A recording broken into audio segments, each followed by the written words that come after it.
Assalamualaikum. Kali ini saya ingin berkongsi cara membuat setting pada basikal MTB, setting pada gear belakang gear Shimano Diore. Okey. Setting ni kita buat bila berlaku bila kita nak ubah gear, rantai akan jatuh ataupun rantai akan jatuh ke bawah ataupun rantai akan jatuh ke atas. Sebenarnya setting ini yang paling penting. Ini yang ramai orang salah faham. Kebanyakan orang dia fikir setting antara dua skru ni, nampak tak dua skru? Dia orang fikir kita ubah ni untuk melancarkan pergerakan naik dan turun ke bawah. Sebenarnya dalam konsep ni salah. Kedua skru ni sebenarnya digunakan untuk setting pergerakan gear, pergerakan sprocket yang paling kecil ni biar selari dengan RD belakang ni. Sebab itu kita kena ubah. Okey, saya bagi contoh.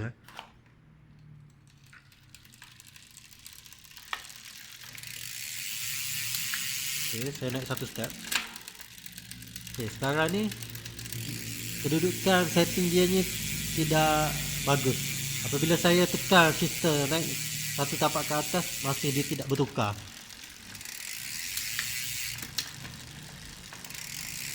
Okey. Okey, saya turunkan. Saya akan tunjuk contoh pada gear yang bawah.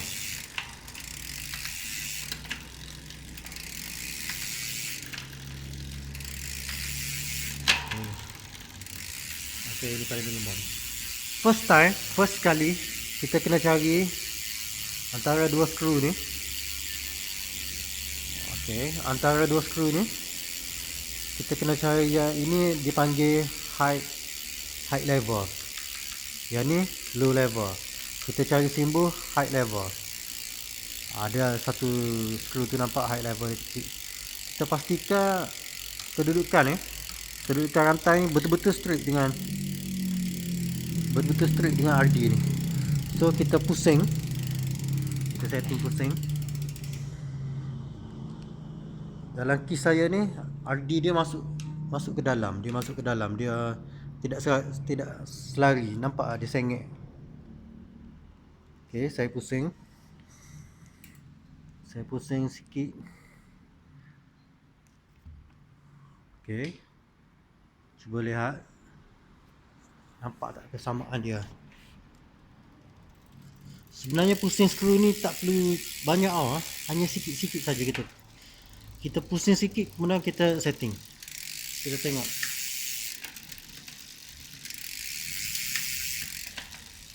Okey. Sekarang ni dalam kis ni, basikal ini dah keadaan elok. Okey. Okey, tengok. Dia menaik dengan teratur.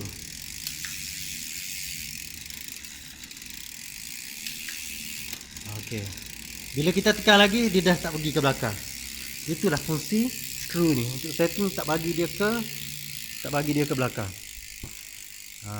Kalau rantai ni terkeluar masuk ke dalam spoke ni, bermaksud setting kat sini tak betul lah. Okey, penyebab kenapa setiap rantai ni melompat-lompat ataupun jatuh dengan sendiri adalah inilah penyebab dia. Rantai spring. Inilah penyebab kenapa rantai melompat-lompat. Spring dan juga kabel. Kena check pada basikal ni, pastikan kabel brake ni dalam keadaan betul-betul licin. Mana dia tak ada langsung sangkut. Dan spring ni kuat. Mana dia tidak lembek. Jika lembek dia akan melompat-lompat, melata-lata.